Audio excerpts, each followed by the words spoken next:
1 Reis, capítulo 19, a partir do versículo 1, diz assim: E Acabe, posso ler, amém? Amém. E Acabe fez saber a Jezabel tudo quanto Elias havia feito e como totalmente matara todos os profetas à espada. Jezabel mandou um mensageiro a Elias, dizendo: Assim me façam os deuses em outro tanto, se de certo amanhã, a esta mesma hora, não puser a tua vida como cada um deles. E vendo-se, levantou ele para escapar com vida, e foi para o meio do deserto que estava em Berseba, que está em Judá, e deixou ali o seu moço. Ele foi e entrou ao deserto e caminhou um dia, e veio e assentou-se debaixo de um zimbro, e pediu em seu ânimo a morte, dizendo: Basta ao Senhor, toma agora a minha vida, pois não sou melhor que os meus pais. E deitou-se e dormiu debaixo de um zimbro. E eis que então o anjo tocou-lhe e disse: Levanta-te e come. Ele olhou, e eis que na cabeceira estava um pão cozido sobre as brasas e uma botija com água, comeu e bebeu. Tornou a deitar, e o anjo do Senhor tornou pela segunda vez a tocar e disse: Levanta-te e come, porque muito comprido será o seu caminho.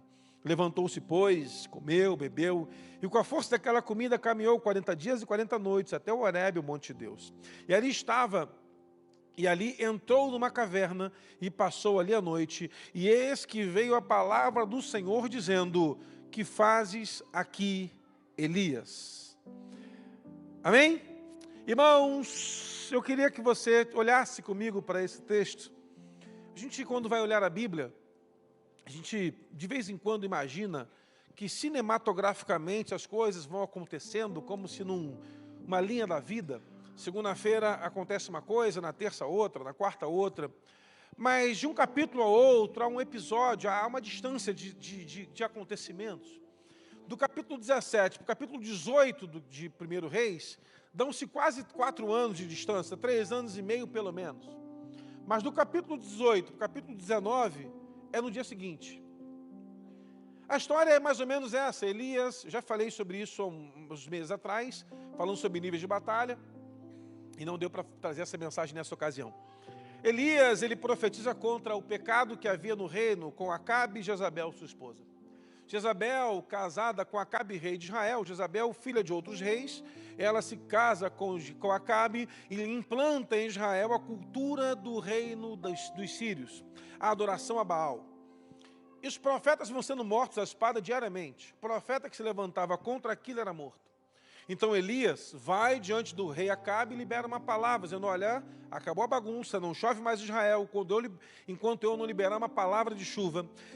E a Bíblia diz que Elias foge, porque Deus fala: agora vai para junto do ribeiro de Querite, fica lá que eu vou mandar um corvo te alimentar com pão e bebe da água do ribeiro.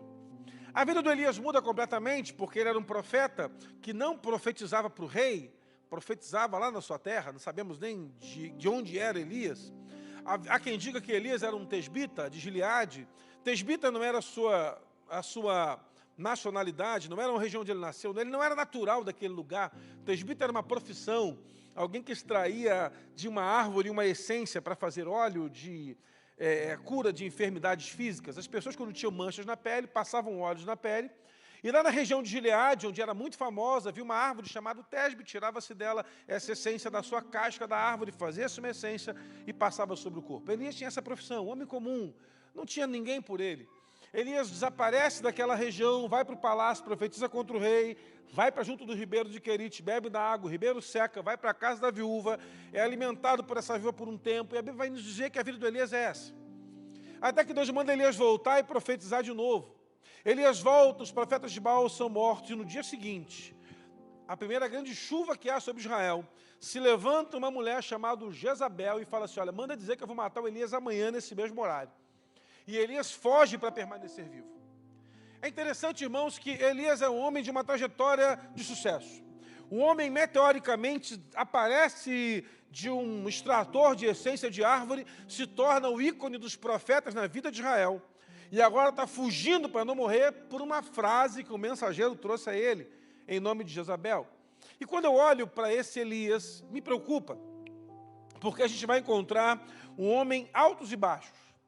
Um homem que ora está lá em cima no excesso de responsabilidade dada por Deus, mas ora está no fundo do poço, no caso dele, dentro de uma caverna. E aí eu vou olhando para Elias e vou condenando Elias por isso. Ah, mas o Elias é um frouxo, um cara com esse poder todo. Mas se eu olhar para o espelho, irmãos, é capaz de olhar hoje pelo espelho e ver um cara igual a Elias do outro lado da imagem. Porque, irmãos, lá em Tiago vai dizer que Elias era um homem igual a nós, sujeito às mesmas paixões e dores. Porque desenvolver algo para Deus não nos garante sucesso perene, não nos garante sucesso 24 horas. É interessante que se olharmos bem para a vida de Elias, e se fôssemos escrever um livro sobre apenas Elias, perceberemos que este homem é um homem pautado em milagres. Há pelo menos 7 grandes milagres narrados pela vida do Elias. Eu quero crer que tenham tido outros milagres. Mas esse homem agora recebe uma notícia e ele foge para salvar a sua vida. Porque o versículo diz, o versículo de número 2, 3... E vendo ele, levantou-se para escapar com vida e foi para Beceba, o deserto, que está em Judá. Deixou ali seu moço, e no versículo 4 fala que ela adentrou o deserto no caminho de um dia e uma noite. Então é isso que a gente vai falar hoje. Eu sou a resposta para esse tempo. Você pode declarar isso comigo? Eu sou a resposta para esse tempo. Eu creio nisso. Você crê nisso, amém? Então vamos caminhar nisso. Olhe para esse homem especificamente. Deus chama Elias de um local em que ninguém sabe onde é. O Elias é um dos poucos profetas que não tem genealogia narrando sobre ele. Não fala nome de pai, nome de mãe, de que tribo era, de que geração era. Sabemos que ele era de Gileade. Só isso.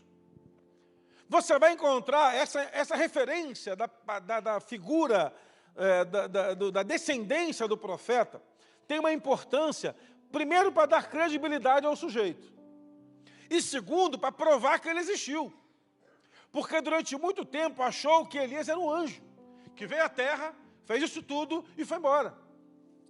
Até a forma como Deus toma Elias é diferente de todos os outros homens da terra. Agora, quando olhamos para esse homem, cheio de autoridade e poder, nós só podemos dar credibilidade a ser ele um homem comum, porque lá em Tiago fala sobre ele. Senão a gente fica assim, não, será que era mesmo? Porque esse cara orou e parou de chover, irmão. Sabe o que é isso? Eu já tive uma experiência dessa. Já tive mais fé, irmão. Tínhamos que fazer um culto ao ar livre, em frente a um centro lá de Umbanda, não lembro, e a senhora falou que ia matar o pastor, aí eu falei, tem que fazer culto, ué. O pastor era eu. Então tem que fazer culto, eu não sou bobo. Botamos um palco, irmãos, lá em Miguel Pereira, onde a gente pastoreou no primeiro ministério, chovia muito, e botamos um palanque, contratamos um palanque, foi emprestado o palanque, botamos o som, colocamos os instrumentos, o tempo fechou, irmãos, assim, de repente. E aí, pastor, vai ter culto, aqui tem um profeta. Eita fé, hein, irmão. Subimos no palanque, não, vai chover. Irmão, acabou o último louvor, agora vamos sair correndo, irmão, porque já acabou o culto. Saímos correndo, caiu um temporal absurdo. Que bênção que aconteceu isso nesse dia, mas dá um amigo meu que conta uma história na cidade dele. A igreja fez um evento gigantesco na cidade, e aí prepararam um palanque, subiu todo mundo, e armou chuva, e o profeta ergueu as mãos para o céu e disse, Senhor, se eu tenho crédito contigo no céu, não vai chover hoje. Diga amém, todo mundo disse amém. A menor gota foi desse tamanho, caiu lá sobre a estrutura, gota de chuva desse tamanho, aquela chuva de pingo grosso, né? Acho que o profeta estava meio sem crédito. Então tem horas que é bom a gente orar no secreto, irmão, porque aí, né, ninguém vai ver. Pastor, o senhor orou, não, Deus sabe todas as coisas, deixa quieto. O Elias orou para parar de chover e não choveu. O gado morreu, o pasto secou, o rio secou, o mato secou tudo, todo mundo está numa desgraça tremenda. Israel está tomado pelo sofrimento porque não há chuva. Que homem sensacional é esse? Esse homem de novo sobe ao monte e ora. Elias ressuscita o morto, multiplica azeite da panela, multiplica a farinha na panela. Elias ora de novo e cai chuva do céu. É um cara sensacional. Ele corre ao lado de uma carruagem na velocidade absurda e se emparelha com um carro de Acabe. Mas uma notícia desfavorável leva esse homem a um tempo de solidão, desespero, e ele desaparece da história, fugindo para se salvar. O homem que vence 450 profetas de Baal, mais 400 profetas de Azerá, ele está tudo na bênção, mas uma palavra derruba ele. Então, entenda uma coisa, meu irmão. Nem sempre trabalhar para Deus, desenvolver algo para Deus, vai nos manter lá em cima. Há momentos que nós passaremos também lá embaixo. Davi dá-nos uma experiência no Salmo de número 23, você já deve ter lido. Davi fala assim: ainda que eu andasse pelo vale da sombra da morte. Há momentos em nossa trajetória que também andaremos no vale da sombra da morte. E eu tenho falado isso aqui, comecei semana passada, eu acho que foi isso semana passada e retrasado também, falando sobre isso. Por quê? Porque há um discurso de triunfalismo favorável a nós, que tem roubado a fé de muita gente. Eu me lembro de um grande pastor no Brasil que orava por enfermos serem curados. E o cara era um fenômeno, até que ele ficou doente. E precisou fazer uma cirurgia. E os comentários na página eram assim: por que não orou para ele ser curado?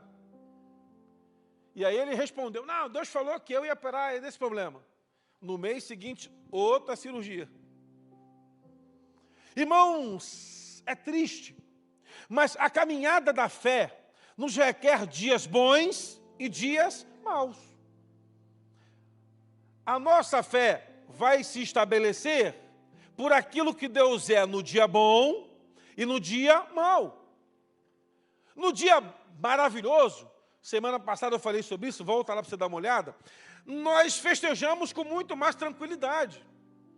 Mas quando o dia mau bate à nossa porta, o que fazer? Perceba que Elias, ele comete todos os erros que nós um dia já cometemos. Quer ver a primeira coisa que Elias faz de errado? Elias, ele, para fugir vivo, ele leva com ele um moço. Olha aqui, ó, o versículo de número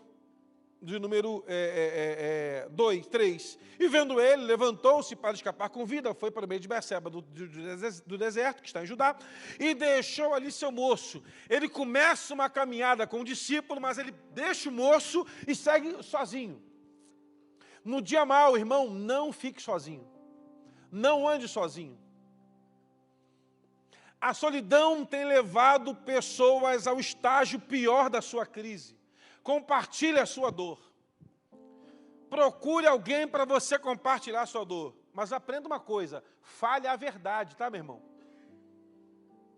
Não dá para maquiar, fingindo que a gente é super crente, né? A gente tem um negócio desse. Não, mas se eu falar que eu estou mal, vão achar o que de mim? Que achem o que tenha que achar. Fale a verdade. Compartilhe a sua dor. Eu de vez em quando atendia pastores, aqui só os da casa, graças a Deus, mas lá do Rio tinha um montão que ia lá falar comigo. E era legal que o pastor ia no gabinete contar problema, e eu ouvia, e depois falava assim: pastor, agora fala a verdade, que isso aí eu sei que é tudo mentira. Como é que você sabe que é mentira? Porque se fosse verdade tudo que você falou, você não viria aqui me contar, meu irmão. Tu só vê aqui que você está com problema, pode falar. Em 90% dos casos eu entendia, eu começava um marmanjo a chorar, pegava o lenço, tinha que dar água com açúcar, e orar, abraçar, e estava bem. Você está melhor? Estou melhor. Procurem pessoas que você possa compartilhar suas dores. Por isso somos uma igreja. A Bíblia vai dizer, Paulo vai ensinar que a igreja é como um corpo. Então, cada membro bem ajustado faz o corpo ser perfeito. O que valeria se você não tivesse parte do corpo para contar no tempo da sua dor? Você não está numa igreja apenas para viver momentos bons, mas nos dias difíceis, procurem pessoas e não ande sozinho. Por isso é importante você estar numa célula. Pastor, eu não gosto, deixa de ser chato. Você nunca foi? Teve uma pessoa que eu falei assim: pastor, o último lugar que eu vou na vida vai ser numa célula. Um dia estava liderando célula, porque descobriu o quanto é bom estar com pessoas que são iguais a nós, têm problemas igual ao nosso, choram igual a gente. De vez em quando vamos gargalhar. Essa semana na célula a gente riu demais, né? Porque falava sobre a lição, porque a gente pegou a lição lá e no assunto, vamos contar nossa experiência de conversão, igual foi com Zaqueu. E a gente teve que rir, irmão, porque cada história que eu ouvi lá não posso contar, mas foi demais. Sabe o que é interessante, irmãos? O Elias faz o caminho de sofrer, que é estar sozinho, e pior, no deserto.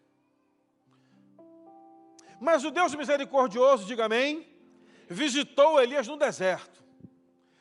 Mas antes do Senhor chegar ao Elias, observe que há uma outra coisa que Elias faz, que é um segundo erro de quem está passando por uma luta. Elias, ele começa a caminhar sozinho, ele deixa o moço, vai sozinho.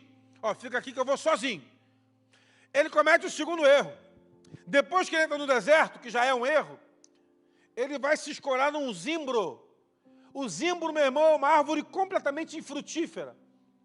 Não tem valor nenhum. Nem sombra dá direito. Tem gente, irmãos, não olha para não constranger, olha para mim, que só procura gente infrutífera na igreja para compartilhar a sua dor. Parece que a gente vai procurar alguém tão ruim quanto nós, para lamber nossas feridas e um lamber do outro. Em nome de Jesus, procure pessoas frutíferas. Pastor, quem são as pessoas frutíferas da igreja? Eu não sei. Porque perto de mim todo mundo é crente. Todo mundo é santo. Irmão, o cara está falando bobagem. Eu chego perto, o cara... Aleluia, glória ao Senhor da eternidade. Irmão, eu estou me sentindo melhor que Deus. Eu chego no lugar e santifico o sujeito. E o Deus que consegue ver tudo debaixo do céu não consegue santificar o cara. Irmãos, a gente carrega uma capa de santidade às vezes que é esquisita. A gente é esquisito, irmão. Uma igreja. Eu vou aconselhar você a ler um livro de novo. Eu estou nesse negócio de vai ler um livro, né? Compre um livro. Quem é você quando ninguém está olhando? Ah, esse livro vai mexer contigo. Porque ser santo na frente dos crentes é fácil. Agora, ser santo, irmão, no dia que ninguém está vendo... Quer ver um lugar para testar nossa santidade? O trânsito de Curitiba. Mas eu estava um dia no Rio de Janeiro, irmão, dirigindo. Eu estava dirigindo, e aí eu tinha que trocar de faixa por um acidente, que estava no canto. Eu coloquei a seta para trocar de faixa, olhei no retrovisor, olhei de dentro, olhei de novo, olhei para trás. Quando eu virei, o motoqueiro veio. Eu quase atropelei ele, deu um tapa no meu capô e me xingou, e mostrou aquele dedo que você sabe qual é. Aí eu falei assim, na unção, por que não cai e quebra a cabeça, né? Mas estava de capacete. E aí eu percebi pelo capacete dele que ele parou no canto e voltou para quebrar meu retrovisor. Aí eu, no poder do Espírito, falei, se ele vier, eu vou jogar ele para o alto. Porque Jesus me salvou, mas não me abestalhou. E eu fiquei regulando ele, quando ele chegou para bater, eu tirei o carro e ele passou direto. Falei, agora eu atropelo. E aí ele parou de novo, me endemoniado também, né, irmão, o motoqueiro, né? E aí eu estou lá olhando, aí o Espírito Santo falou comigo. Na hora, falou, sai da pista, vai por dentro da cidade. Para que vingança? E aí, irmãos, eu falei assim, Senhor, mas ele ia quebrar meu retrovisor. Porque sabe aquele negócio de você querer pecar e justificar? Senhor, a mulher que tu me deu. Lembra do Adão? Né? Daqui a pouco eu vou falar do Adão. Falei, Senhor, não tá certo. Saí da pista, peguei o readuto, passei por cima e vi o cara passar lá embaixo, pensando assim, rapaz, ele é um chefe de família. Para que isso, né? Cheguei na igreja, parei o carro, pedi para o pessoal que estava lá, ora por mim aqui, porque eu ia jogar um motoqueiro para o alto assim, ia espalhar motoqueiro na pista inteira. Eu sei que ninguém nunca pensou isso aqui. Ninguém nunca pensou aqui. Está assim, pastor pecador, igual a você, meu irmão. Igual a você. Olha o que o Elias faz, ele encosta numa árvore completamente infrutífera. Camelos, quando estavam com problema de estômago, mastigavam o zimbro para vomitar. Elias se encosta numa árvore infrutífera, que nem sombra gerava direito, para ficar ali, lamentando as crises da sua vida. Que é uma outra coisa que a gente faz também, irmão. Porque quando a gente encontra pessoas que não nos dão direção profética, nós paramos com elas para lamentar as nossas dores e ficamos ali lamuriando aquilo que não deu certo. Irmão, anote um negócio na sua agenda do céu aí. Nem tudo que você fizer vai dar certo. Mas tudo aquilo que o Senhor mandar você fazer e você obedecer, vai dar certo. Tem projetos particulares que Deus não tem nada a ver com isso. Você entrou porque você quis. E aí nós, porque somos crentes, entramos na confusão e queremos que Deus resolva depois. Queremos que Deus solucione o problema que nós criamos para nós mesmos. E, Senhor, se Tu és Deus agora... Não, irmão, não é assim. Não funciona desse jeito. Tome decisões pautadas no Senhor. Elias sai para o deserto porque ele quis. Ele fugiu porque ele quis. Ele quer esconder porque ele quer. E agora o Senhor manda o anjo lá visitá-lo. Irmãos, pensa num cara que tem experiências sobrenaturais. Esse homem chama-se Elias. Mesmo um camarada que os céus se abrem e anjos aparecem para ele. Ele ouve a voz do Senhor audivelmente. Não está livre de passar por um dia difícil. Não está livre. Percebeu, irmão? Não é o nível da sua espiritualidade que vai definir se você vai passar por um momento bom ou mal. Você pode estar com 40 dias de jejum, inclusive a gente conheceu um aí, que fez 40 dias de jejum no deserto. E no final, por incrível que pareça, ele teve fome. Olha só. E aí o diabo apareceu para o mesmo sujeito. E foi lá falar com ele, tudo bem, como é que vai, tudo certo? Está com fome, né? Imagino. Está vendo aquelas pedras ali? Transforma em pães. E eu imagino, irmãos, que Jesus olhou para aquelas pedras e viu ali pão doce, pão de sal, pão de alho, pão bisnaga, pão suíço, pão francês, pão de forma, pão de queijo, pão de tudo. E aí Jesus vira para o Satanás e fala, ó, nem só de pão viverá o homem. Não é porque eu tenho fome na adversidade que eu vou mergulhar nela. Eu creio que é um Deus que alimenta aqueles que permanecem nele. Aplauda o Senhor então bem forte. Jesus não foi livre da tentação no deserto. Por que você vai ser? O diabo, irmãos, é o adversário, anda ao derredor, bramando como um leão, buscando a quem possa tragar. A função dele é essa. Então Elias está na direção da derrota. Ele vai para o deserto, vai para debaixo de um zimbro, e agora o Elias dorme. O que é muito natural. Uma vez eu ouvi uma palavra de uma pessoa pregando, dizendo o seguinte, irmão, quando você não tiver solução para o seu problema, vai dormir. Porque talvez você, descansando, você consegue pensar melhor o que você vai fazer.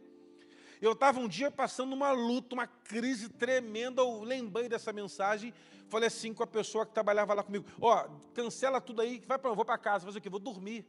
Sério, pastor, sério? Vou deixar o celular na igreja, tranquei a porta, liguei o ar-condicionado, dormi, irmão. O problema continuou, mas eu acordei descansado. Igualzinho, acordei descansado. E aí eu fui resolver o problema melhor. Sabe qual é, assim, olhar para o Elias e ver, ele está dormindo, beleza, está dormindo. E aí o anjo do Senhor aparece e manda o Elias se alimentar. Porque mesmo na crise que o Elias está passando, de estar no deserto, de caminhar o dia inteiro até o zimbro, se encostar numa árvore frutífera e estar sozinho, Deus o visita para dar a ele o alimento que ele precisa. Come aí, Elias, você vai ter uma caminhada longa. Talvez esse alimento que Elias vai trazer para si, vai permitir que ele ande 40 dias e 40 noites até o Horebe. Mas percebe uma coisa, irmãos, o nosso alimento, nesse contexto de hoje, da palavra, não é comer o pão que o Senhor colocou na brasa, mas é ser alimentado pela palavra de Deus. Sabe qual é uma terceira coisa que a gente faz no meio da crise? Parar de buscar o Senhor. Percebe isso? No meio da crise a gente para de orar, para de ler a Bíblia, para de ouvir louvores, para de trabalhar na igreja, para de servir ao Senhor. No meio da crise, o que a gente faz? A gente para tudo. Para de liderar célula. Irmãos, irmão, você acha que eu nunca preguei mal? Não, pregar mal sempre, mas pregar mal estando mal? Pregar estando mal, quem nunca? Eu já cheguei no altar para pregar, irmãos, depois de enterrar uma criança de 4 anos de idade. Sepultamento, 5 da tarde no cemitério. A criança nasceu, estava bem, começou a chorar, a mãe pegou, levou no hospital, morreu. Nem da igreja eram. Estavam começando a ir à igreja. Aí é a hora que o pastor tem que ir para o cemitério para responder perguntas. A menininha que foi sepultada tinha idade da minha filha na época. E eu estou lá, no cemitério, porque agora eu sou o representante de Deus naquele cemitério, e não tem mais ninguém ali para falar em nome do Senhor. A gente quer ser representante de Deus quando está tudo bem, né? Na hora de cortar a faixa. Está aqui, pastor Tesoura, para cortar a faixa. A obra ficou pronta, aplausos, o pastor, minha bênção. Vim em nome do Senhor. Mas no dia do pau cantando, irmão, está todo mundo fugindo. Porque dificilmente eu ia num sepultamento não tinha outro pastor, mas naquele só tinha eu. Espiou chovendo. E eu lá em pé, com a Bíblia na mão, olhando para aquela menina de 5 anos, ali no caixão. E a mãe falou assim, pastor, por que Deus deixou minha filha morrer? Eu tenho que ir para a igreja pregar. Aí eu estou chegando na igreja para pregar. Pastor, tem bebê para apresentar hoje, dá para ser? Irmãos, tem dias que não dá. Tem dias que você está mal, arrebentado. Não tem mais para que lado ir. O Senhor vai enviar o alimento que você precisa. Vai para a internet ouvir mensagem. Pega aquele livro para você estudar, vai para a célula. Lá tem a resposta que você precisa. Procure alguém espiritual para orar com você e conversar com você. Não se isole, não se esconda, não suma. Olha o que o Elias está falando, irmãos. O Elias ficou debaixo de um zimbro e começou a pedir a morte, dizendo, Senhor, toma minha vida, porque eu não sou melhor que os meus pais. É sim. Elias é melhor que os pais dele, sim. Os pais do Elias não representaram nada na história da Bíblia. Elias sim. Mas aí acontece a quarta pior coisa nossa. A maldita mania da comparação. Ah, Senhor, como é que o Senhor não me deu o casamento do meu irmão? É porque Deus tinha outro projeto para você. Por que o Senhor não me deu o emprego do fulano? Irmão, para com isso. A arma do diabo chama-se comparação.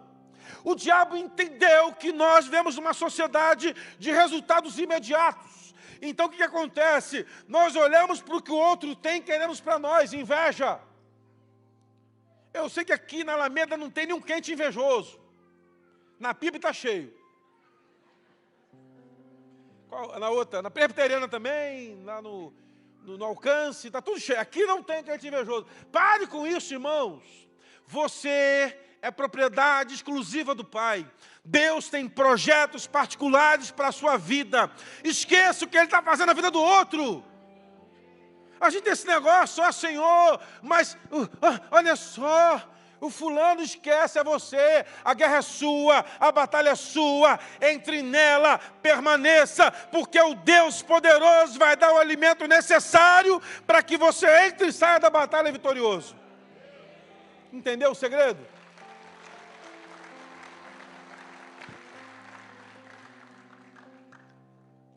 Cada um na sua guerra, irmão. Cada um na sua guerra. Eu estava um dia sentado, atendendo um pastor. Pastor é uma turma difícil. Difícil. E eu lá conversando com o pastor, eu conversando com ele, dando uma orientação. Ele, não, falei, cara, Deus vai dar vitória aí, fica calmo. Ele, não, para você é fácil, a igreja desse tamanho, cheia de dinheiro. Falei, quer trocar, irmão? Tá na hora, quer trocar? A gente senta e troca. Aí ele, eu acho que eu troco. Eu falei, eu também estou trocando, hein? Te dou uma semana aqui só para você ver o que tem que pagar de conta em 15 dias. Você não está conseguindo resolver um abacaxi desse tamanho, quer resolver uma colheita de abacaxi inteira? Tem pessoas, irmãos, que entenderam que a vida do outro é melhor que a dela. Mas não querem pagar o preço que o outro pagou. Não querem pagar o preço que o outro pagou. Eu fui pregar num evento de pastores, de liderança, acabei de pregar, uma senhora veio, pastor, você quer meu filho? Ora para ele ter a mesma unção do Senhor para pregar. Eu falei, minha irmã, eu vou dar um lenço para ele chorar o que eu choro, vou dar B para ele ler o que eu leio, estudar o que eu estudo, jejuar o que eu jejuo, subir no monte que eu subo, expulsar os demônios que eu expulso. E pastor, tem que fazer isso tudo? Minha irmã, tu acha que é só apertar um botão e a gente começa no automático ali? Não é assim, meu irmão. O negócio é grave. O pessoal pensa que é assim, né? Os pastores aí, né? Mas você senta assim, aí vem o Espírito Santo dar um sermão pronto. Irmão, tem que rachar a cabeça. Tem um negócio chamado exegese, que é quase um negócio do Satanás. Para o pastor Miguel é fácil, que ele lê fluentemente grego, hebraico, alemão, russo. Também russo não. Aprender, se quiser, é fácil. Para quem é inteligente é mais fácil. Irmão, não é fácil. Mas aí fica assim. As pessoas querem colher o que você colher, mas não querem plantar o que você plantou. Você acha justo isso? Agora, é justo você colher o que você também não plantou, só porque o outro está colhendo? Não, meu irmão, em nome de Jesus. O Elias começou a se comparar e começou a trazer transtorno para ele. Ah, Senhor, eu não sou digno, porque os meus pais... Para com isso, irmão. Deus conhece você. Vou te dar um conselho, irmão. Uma vez eu preparei uma mensagem, preguei, um dia deve ser usado aqui. Oração sincera, resposta imediata. Seja sincero para Deus. Vai orar e fala, meu irmão, ó, vou te contar um segredo, talvez você não saiba. Quando você for orar, fala para Deus a verdade, Deus aguenta. Você não precisa poupar Deus da sua luta, não. Ele não precisa poupar ele, não. Não, vamos te dar um conselho. Deus não quer ser poupado. Fala a verdade para Deus. Senhor, eu queria enfiar a mão nos cornos daquele cara. Se eu tivesse uma arma, eu dava um tiro. Fala a verdade, irmão. Deus pode te dar uma paulada depois. Mas pelo menos você aliviou teu coração. Quanta gente, irmãos, por não conseguir falar a verdade para Deus, criou uma falsa imagem do Deus que serve, de que o Deus é aquele velhinho bonzinho que vai fazer todas as vontades da criancinha. Você cresceu, meu irmão. Maturidade é saber passar pela adversidade com o mesmo ânimo que eu passaria pelo dia bom. Pelo bom dia, melhor. A adversidade que eu vivo hoje, ela não se compara com a glória que Deus há de revelar, porém, há guerras que eu estou nela, que eu entrei porque eu quis. Se vira. Não coloque Deus nas suas confusões. Não insira Deus nos seus problemas que você causou, para que Ele tire você de lá. Arrependa-se. Volte atrás. Recomece. O caminho do recomeço é sempre pior do que o caminho do começo. Eu estava dirigindo numa rodovia e passei da entrada que eu tinha que entrar e descobri que eu tinha que andar mais 30 quilômetros para fazer o retorno. Não tinha outro jeito. Não tinha GPS na época. Eu parei num posto, o moço falou assim, você vai seguir aqui e daqui a uns 25 quilômetros você vai passar por um contorno e voltar. Eu falei, nossa, não tem outro jeito, só tem esse caminho. E aí aquela coisa de crente, em vez de completar o tanque ali, fui e reparei que entrou na reserva. Eu não sei você, meu irmão, mas tem dias que parece estar dando tudo errado. Retornar ao caminho que o Senhor nos determinou estar é muito difícil, porque mexe com o nosso orgulho, irmão. Pedir perdão, meu irmão, é o caminho mais fácil para o nosso crescimento. Mas até para pedir perdão a gente tem dificuldade. A gente inventa, né? Ó, você me desculpa aí, eu não fiz nada de errado não, mas você me desculpa aí, você também tem culpa.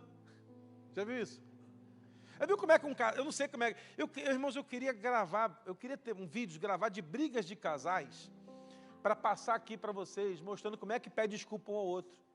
Entendeu? Porque tem casal que é assim, começa a brigar, e eu me lembro de um episódio, e é muito interessante, que eu vi contando, o marido brigou com a esposa, e ficaram sem se falar. Aí a moça falou assim, falava para a filha assim, vai lá e fala para o seu pai, que tem que comprar carne. A criança lá, pai, minha mãe mandou dizer que tem que comprar carne. Vai lá e fala para sua mãe que eu não sou açougue. Mãe, meu pai falou que ele não é açougue. Vai lá e fala para aquele maldito do seu pai que se não tiver carne, tiver que comer ovo e batata. Pai, mamãe falou que vai ter que comer ovo e batata. Fala para ela que eu adoro ovo e batata. Meu Deus, eu falei assim, cara, por que vocês não falam só alto? Pelo menos escuta, né? Não precisa botar a criança nesse ping-pong para lá e para cá. Imagina a cabeça da criança que passa por isso, irmão. A nossa imaturidade está construindo uma geração frouxa. A imaturidade dos pais que não estavam nem prontos para ser pai e mãe, está gerando uma geração frouxa, porque entra no meio de uma crise que não tem culpa. Porque se tem uma pessoa que não tem culpa das nossas confusões, são nossos filhos. Você entrou numa guerra, esteja de fé, para continuar nela. Hoje o Senhor alimenta o Elias e fala, come, bebe, vai seguir seu caminho, e aí acontece uma coisa de novo. Elias, ele despreza o alimento que Deus deu a ele e volta a dormir. E o anjo toca de novo, Elias, come, alimente-se. Porque o alimento que você detém no seu organismo agora vai te permitir caminhar por um longo tempo. No caso, 40 dias e 40 noites. Ele não sabe a luta da sua caminhada, mas ele sabe que agora tem que se alimentar porque tem uma caminhada longa. Irmãos, vou dar um exemplo assim meio esdrúxulo, mas é como bateria de telefone celular, a nossa espiritualidade. Quanto mais carga você tem carregado, mais você consegue prosseguir na batalha. Mas sabe qual é a nossa crise? A gente só carrega um pouquinho para aquela luta daquele dia. Não, irmãos. Precisamos estar abastecidos, cheios de Deus, para quando o dia mau chegar na nossa porta, podermos resistir firme. Fortaleça-se no Senhor. Estabeleça uma vida com Deus. Separe tempo com Deus. Para de terceirizar a resposta de Deus na boca do outro. Eu vou conversar com fulano que ele tem uma resposta para mim. Irmão, a resposta já está escrita. A resposta está escrita, chama-se relacionamento. Quem busca relacionamento com Deus sabe até onde encontra a resposta. Mas eu me lembro de um cidadão que estava passando uma luta e estava indo cada dia numa igreja diferente para ouvir o que Deus tinha para falar com ele. E no domingo ia para a igreja, pastor, Deus já falou comigo isso. Mas em que circunstância? Eu fui lá no culto da irmã fulana. Mas também falou aquilo na outra, também falou aquilo na outra. Na outra, meu Deus, falou tudo isso. Eu não sei mais o que fazer. Falei, faz o seguinte, pega a Bíblia, ajoelha, ora 40 minutos, 45 minutos de joelho orando. Aí dá um intervalo de 15. Você vai no banheiro, bebe uma água, volta, ora mais 45. Aí depois tem a prorrogação, meia hora de leitura bíblica. E mais 30 minutos de pênaltis depois. Pastor, não é muito cansativo? Se fosse jogo do seu time, você aguentava, né? Nós não queremos pagar o preço da resposta, queremos terceirizar, é muito mais fácil. Ligar para alguém.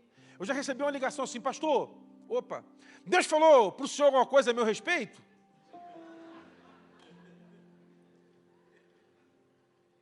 Rapaz, não. Pastor, então vai orar.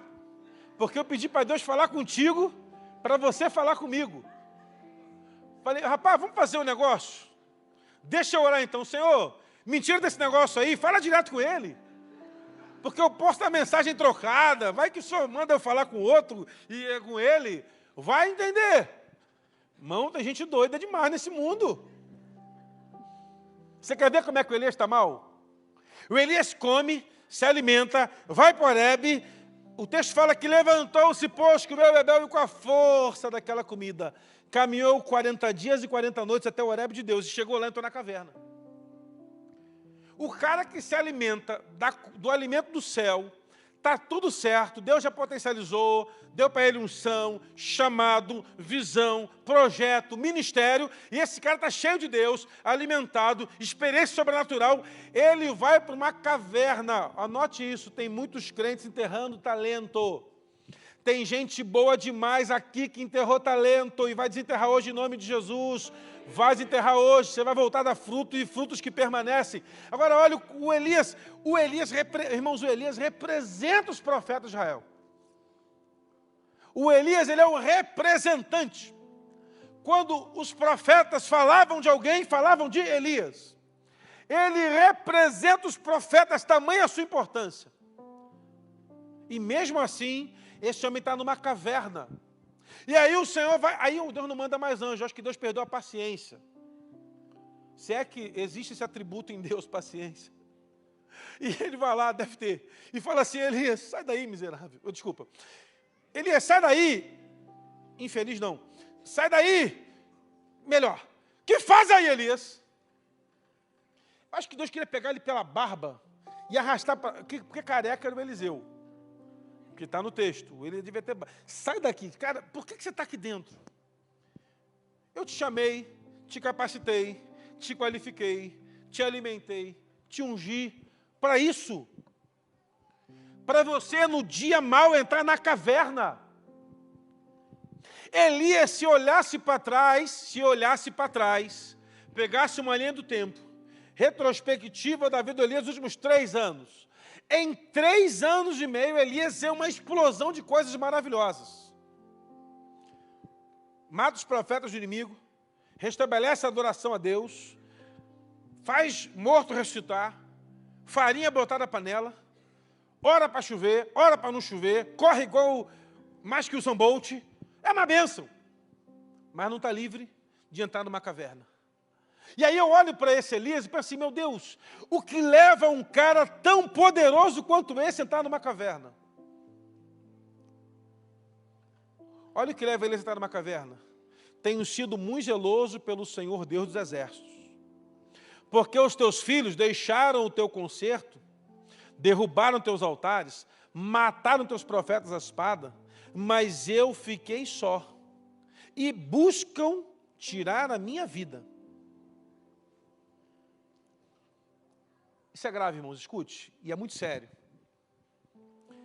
As pessoas fazem porque querem ser abençoadas, muitas vezes. Elias não fez mais que a obrigação dele aqui. Em não matar profeta, em não derrubar altares e em ser zeloso. Tem pessoas que construíram uma espiritualidade em busca de uma resposta de Deus para aquilo que elas querem. Deus não tem a obrigação de responder o que você quer, mas você tem a obrigação de ser fiel a Deus até o final. Porque quem é fiel até a morte, recebe a coroa da vida. Elias está assim, é mais ou menos assim. Vou trazer para a linguagem curitibana. Curitibana, né? Começa com daí, vai pelo capaz e termina no daí de novo. Que eu queria encaixar essas palavras em algum lugar, mas não consigo, é tanta informação nova. E aí vem lá o Elias. O Senhor vai falar com ele, Elias, está fazendo o que aí? Senhor, eu sou membro da Alameda, sou dizimista, sou ofertante, sou zeloso, lidero célula, trabalho, não falo mal do pastor, ajudo na ceia, dou comida para o pobre, ajudo na cesta básica, faço parte da comissão tal, da diretoria tal. Tá, tu e daí? E aí agora o diabo se levantou contra mim e quer me matar. É isso mesmo, Elias. É isso mesmo, é desse jeito. E aí o Elias comete o segundo erro, nesse erro. Porque estão classificando o erro por erro. Senhor, e pior, eu fiquei sozinho. Tem pessoas na igreja, irmãos, que se acham a última bolacha do pacote. Lá no Rio seria biscoito. Anote isso, irmão. Para você que se acha a última bolacha do pacote, geralmente ela está quebrada. Pode observar lá. A última geralmente está quebrada. O que me impressiona é que as pessoas querem convencer a Deus por aquilo que estão fazendo de que Deus tem que abençoá-las. Está vendo, Senhor? Eu tenho sido zeloso pelo Senhor, por Deus dos Exércitos. Os filhos de Israel quebraram o teu concerto, derrubaram os altares, mataram os profetas, e eu fiquei só. E ainda querem tomar minha vida. O nome disso é batalha, irmãos, espiritual. Vai ter guerra todo dia. Porque eu não sei se você percebeu que contra o inferno é assim. Você derruba o diabo hoje, amanhã ele levanta de novo para te derrubar. E você tem que de novo começar a guerra de novo. A vitória que você teve ontem te prepara para a guerra que você tem amanhã. É como se fosse uma caminhada em degraus. Os níveis de batalhas vão subindo. Um dia Davi matou um leão. Outro dia Davi matou um urso. Depois Davi matou um gigante. Depois Davi matou os gigantes. Depois Davi destruiu exércitos. Depois Davi tomou nações. Sabe o que é isso, irmãos? A guerra de hoje nos capacita para a vitória de amanhã. Mas o crente está assim, Deus, me tira dessa guerra não. Eu me lembro de uma moça que chegou com um exame de um câncer muito agressivo no gabinete e me entregou o exame, pastor, o câncer é grave e o médico falou que não tem jeito. Falei, vamos orar? Ela, pastor, pode orar porque eu estou pronta para mais essa vitória. Eu falei assim, uau, que crente. Eu estava uma vez num congresso, numa igreja lá no Rio de Janeiro, e um pastor muito, muito poderoso, o pastor Sebastião conheceu, foi amigo dele, pastor Mauro Israel, pregando nesse congresso, que era na igreja dele, terminava no domingo de manhã, eu estava lá, e por conta do seminário, e ele estava com câncer, estado mal no cérebro, não tinha tratamento, e esse homem vai orar, e eu estava presente, e arrepiou toda a igreja, e ele vai orar, irmãos, um homem maduro, crente, cheio de Deus, igreja poderosa, toda a igreja jejuando, orando para ele ser curado, e esse homem é chamado para fazer uma oração final do culto, ele pega o microfone, sobe, e com dificuldade fala, Senhor, obrigado pela vida e tal, eu quero dizer para você uma coisa, se o Senhor me curar, a igreja verá a sua glória. Mas se o Senhor não me curar, eu verei a sua glória. Irmãos, foi um mover de Deus na igreja. Um quebrantamento. As adversidades vão chegar na nossa vida, não tem jeito. vão vir contra nós, não tem jeito. Como estamos nos preparando para guerrear contra ela que está definido? O Elias fala que está sozinho, Deus fala assim, não Elias, não é bem assim. Ainda existem 7.000 que não se prostraram a beijar os pés de Baal.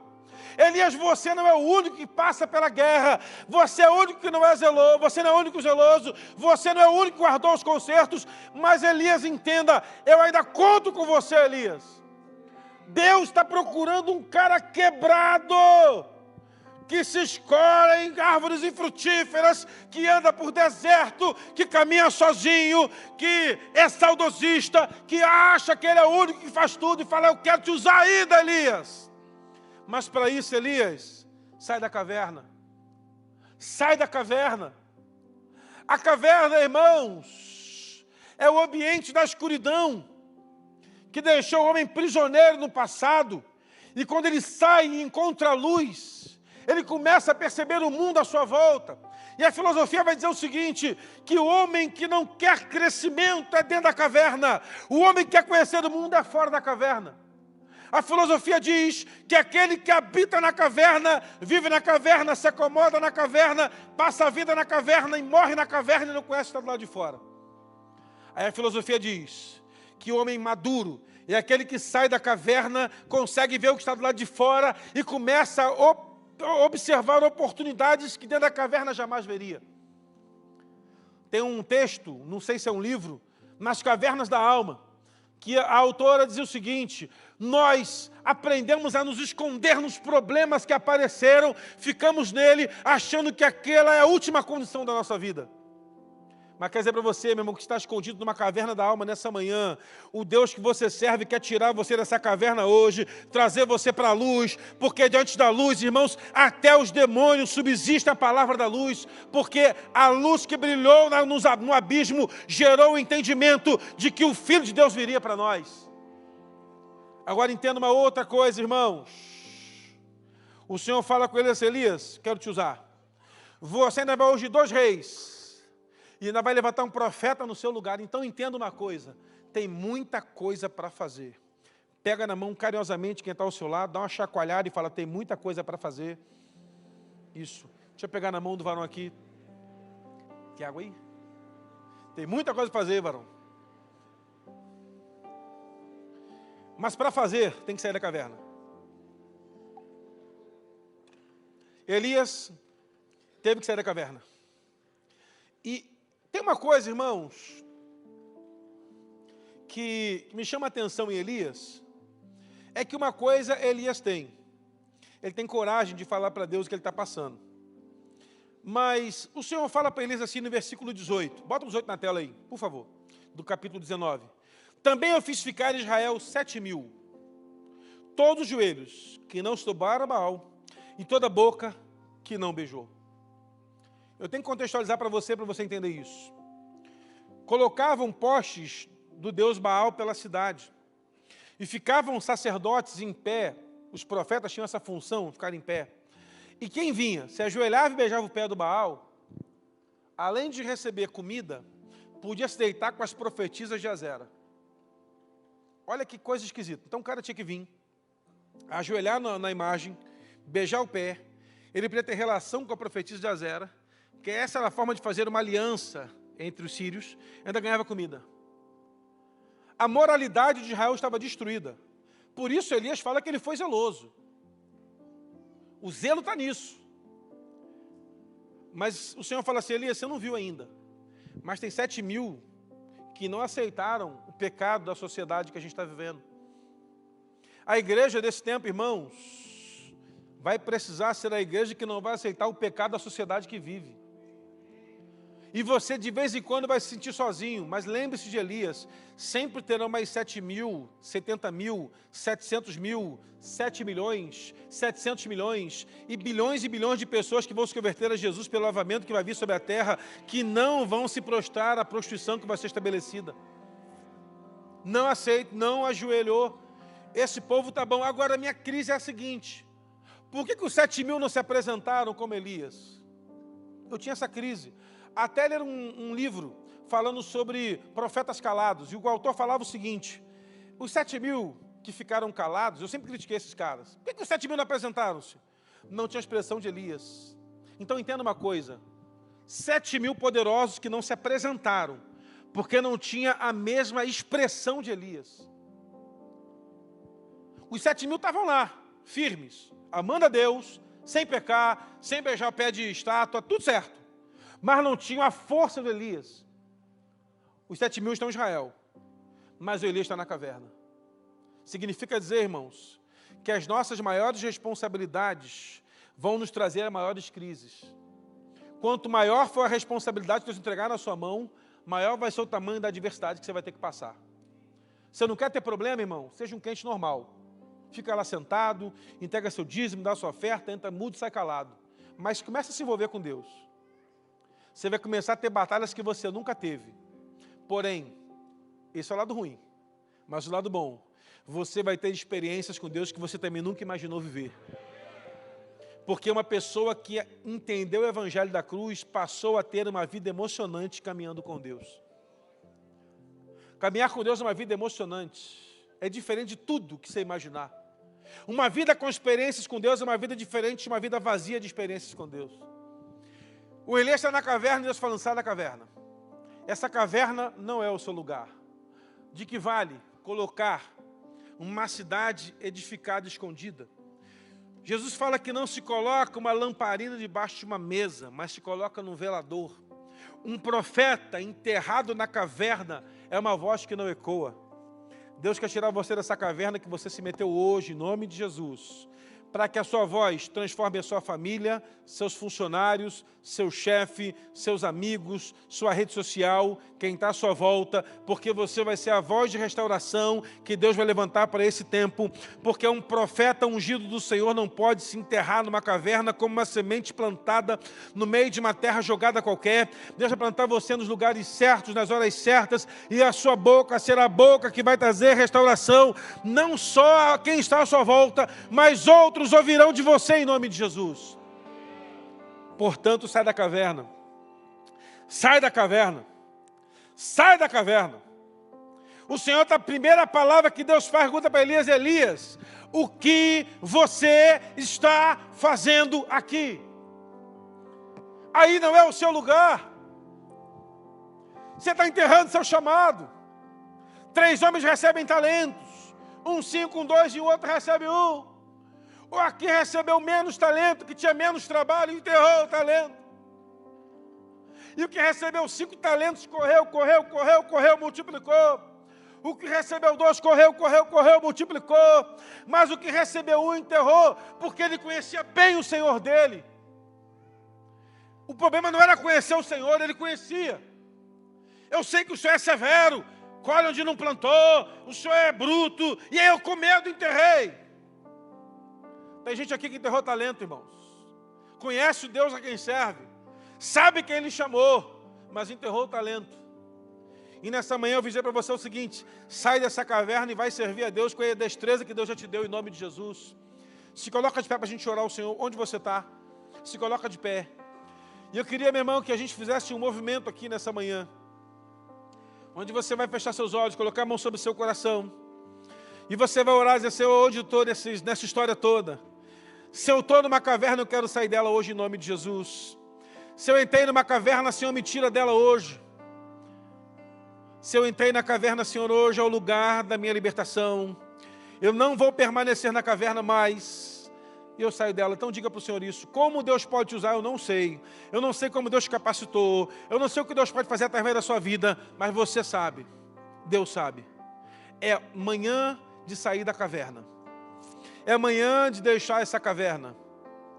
É amanhã de procurar ajuda. Olha, me ajude. É amanhã de você compartilhar a sua dor.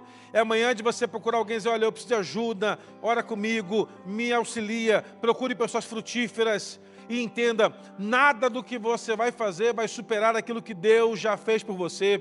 Então, meu irmão, seja zeloso pelo Senhor e creia. Ainda há 7.000 que não se prostraram. Ainda há uma geração que está intacta, cheia de Deus, para te abençoar. Deus vai usar a sua vida abundantemente em nome de Jesus.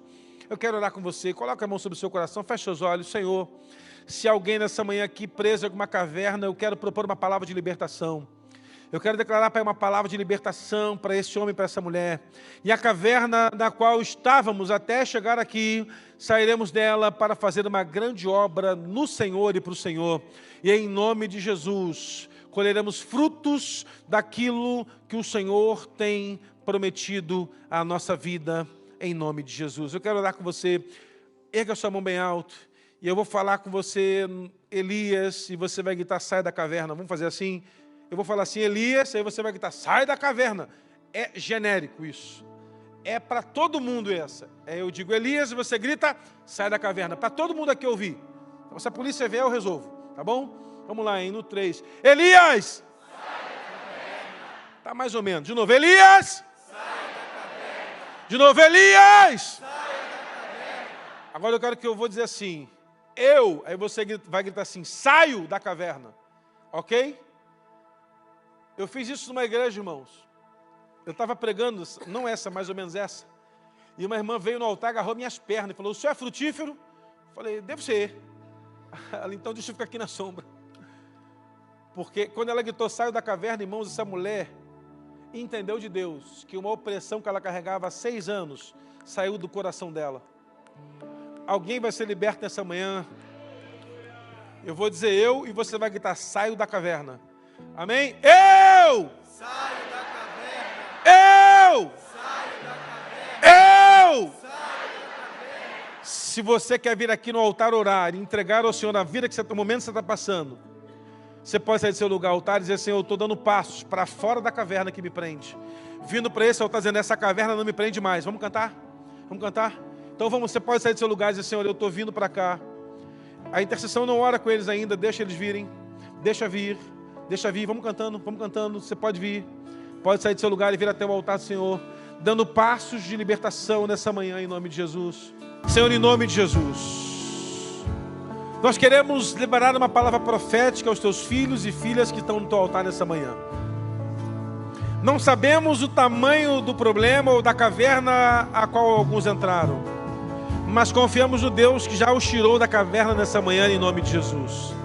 Dentro de nós, Senhor, há um sentimento de muitas vezes aprisionamento, mas queremos ir para a luz, queremos sair da caverna, queremos, Pai, visitar o ambiente da libertação, queremos ser livres, Pai, de algo que porventura nos oprime desde a juventude, desde a infância, em nossa trajetória, e declaramos, Pai, que nessa manhã somos libertos em nome de Jesus, e demos passos pela fé até o altar, e cremos que sairemos dessa casa de oração hoje, completamente restaurados pelo Senhor, confiando em nosso Deus. Sairemos daqui, Pai, declarando que o Senhor nos arrancou da caverna, e há uma cidade a ser transformada, há um avivamento para ser vivido, e seremos usados pelo Senhor, em nome de Jesus, em nome de Jesus. Eu quero que você que está aí no meio da congregação, venha até aqui à frente, abrace alguém, ore com esse irmão que está aqui na frente, mas se move rapidinho, vem para cá, ore com alguém aqui, abençoe, e diga para ele, vamos confiar no nosso Deus, abençoe alguém, ora, mas se movimenta aí, meu irmão, não fica parado não. Oh Senhor, a mão dos teus filhos e a mão do Senhor abençoando essa vida, esse homem, essa mulher, seja ele nessa manhã abençoado, abençoada, em nome de Jesus, e ao se levantar, Pai, se levante diante de um novo tempo do Senhor, para a glória do seu nome. Vai se colocando de pé, vamos aplaudir ao Senhor, declarando, os meus inimigos cairão, os meus inimigos cairão, os nossos inimigos cairão, o nosso Deus é mais forte. Aplauda bem forte ao Senhor nessa manhã, Deus te abençoe, vá em paz. Se você está aqui nessa manhã e quer entregar a sua vida a Jesus, quer voltar ao Senhor, você pode sair do seu lugar e vir aqui à frente, queremos receber você. Vá em paz, até a noite. Você que vai para o Vinho Novo, se inscreve lá na porta. Deus abençoe sua vida em nome de Jesus. Bom domingo, bom almoço, vá na bênção do Senhor. Seus inimigos